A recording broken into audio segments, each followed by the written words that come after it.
Assalamualaikum warahmatullahi wabarakatuh.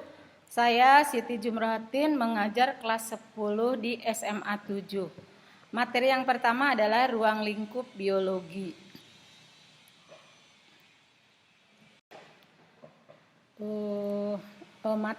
Jumlah jamnya adalah 2 jam pelajaran di kelas 10E. Tujuan pembelajaran adalah menjelaskan ruang lingkup biologi, mendeskripsikan objek-objek dan persoalan biologi, mengidentifikasi cabang-cabang biologi, dan menganalisis manfaat biologi. Karakteristik dasar makhluk hidup disusun oleh sel. Sel ini akan berkembang mengalami pertumbuhan dan perkembangan, melakukan proses metabolisme, dan bisa beradaptasi dengan lingkungan. Struktur organisasi kehidupan. Kehidupan memiliki struktur yang sangat terorganisir. Struktur organisasi kehidupan dalam berbagai tingkat dapat dijelaskan sebagai berikut. Tingkatan yang paling rendah adalah molekul. Kumpulan molekul membentuk sel. Kumpulan dari sel membentuk jaringan. Kumpulan jaringan membentuk organ. Kumpulan organ-organ membentuk sistem organ. Sistem organ akan membentuk organisme, kumpulan organisme membentuk populasi, populasi membentuk komunitas, komunitas dengan lingkungannya membentuk ekosistem, ekosistem akan membentuk bioma, dan yang terakhir adalah bumi atau biosfer. Struktur organisasi kehidupan, mulai dari molekul akan membentuk sel, sel akan membentuk jaringan, jaringan akan membentuk organ. Jadi contohnya di sini molekulnya suatu protein membentuk sel otot jantung, kumpulan dari sel otot jantung membentuk jaringan otot jantung, dan kumpulan jaringan membentuk organ, kumpulan organ membentuk organ peredaran darah. Struktur organisasi kehidupan, mulai dari individu, kemudian individu akan membentuk populasi atau kelompok yang sejenis. Struktur organisasi kehidupan di sawah terdapat berbagai populasi, ada manusia, hewan, tumbuhan, dan yang lainnya, yang saling berinteraksi membentuk komunitas. Komunitas ini berinteraksi dengan faktor abiotik, misalnya suhu, cahaya, pH, dan kelembapan membentuk ekosistem sawah. Struktur organisasi kehidupan selanjutnya adalah hutan hujan tropis, merupakan salah satu bioma di Indonesia, adalah kelompok hewan dan tumbuhan di tingkat geografis tertentu. Klasifikasi makhluk hidup. Carl Woese membuat klasifikasi makhluk hidup ke dalam 6 kingdom, yaitu Archaea, Archaea, Eubacteria, Protista, fungi, plantae, dan animalia.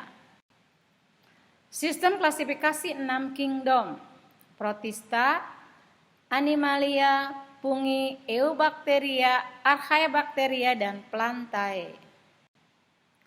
Cabang-cabang ilmu biologi. Ada virologi, ilmu yang mempelajari virus, mikologi, jamur, zoologi, ilmu yang mempelajari hewan, entomologi, ilmu yang mempelajari serangga, dan botani adalah ilmu yang mempelajari tumbuhan. Pemecahan masalah biologi dengan metode ilmiah. Yang pertama, pengamatan. Contohnya pengamatan ciri-ciri adenium meliputi bentuk, warna, ukuran, dan tekstur. Kedua, pertanyaan. Contoh, mengapa warna mahkota bunga dalam satu tanaman tidak sama? Langkah ketiga adalah hipotesis, dugaan sementara, itu ya. Contohnya, lama perendaman biji adenium mempengaruhi kecepatan perkecambahan. Prediksi, jika biji adenium direndam lebih lama, maka perkecambahan biji akan semakin cepat. Eksperimen. Contohnya kerangka penelitian, dimulai dari kerangka acuan penelitian, proposal penelitian, prosedur pelaksanaan penelitian, analisis data, laporan penelitian. Kerangka acuan penelitian dimulai dengan judul penelitian, latar belakang, rumusan masalah, tujuan, manfaat, hasil penelitian. Proposal penelitian dimulai dengan identifikasi variabel penelitian, tinjauan pustaka, hipotesis, metode penelitian, jadwal penelitian.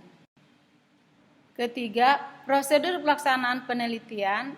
Penelitian pengaruh suhu perendaman biji adenium terhadap kecepatan perkecambahan. Yang pertama, siapkan alat dan bahan. Kedua, merendam biji adenium. Ketiga, mengamati dan menuliskan data-data dalam penelitian. Analisis data. Analisis data adalah cara mengolah data hasil penelitian sehingga membuktikan kebenaran hipotesis yang diberikan. Contoh analisis data mencari nilai rata-rata kecepatan perkecambahan biji adenium pada tiap perlakuan. Nah, menganalisis data ini ada 3, mendeskripsikan data, menginterpretasikan data, menganalisis data. Laporan penelitian, bab 1 pendahuluan, bab 2 tinjauan pustaka, bab 3 metode penelitian, bab 4 data dan pembahasan, bab 5 kesimpulan dan saran, daftar pustaka dan lampiran. Keterkaitan biologi dengan ilmu yang lain. Nah, biologi ini disebut ilmu yang universal karena dapat bergabung dengan ilmu-ilmu yang lain, misalnya kimia, fisika, matematik, ekonomi, geografi, sosiologi, sejarah, TIK, dan antropologi. Dampak negatif perkembangan teknologi menyebabkan kerusakan ekosistem, hama menjadi resisten terhadap penggunaan pestisida, senjata biologi. Dampak positif dari perkembangan teknologi di bidang pertanian ada kultur jaringan, bidang peternakan inseminasi buatan, bidang industri susu fermentasi, yogurt misalnya, bidang kesehatan identifikasi virus. Sekian paparan mengenai ruang lingkup biologi, semoga anakku bisa bermanfaat.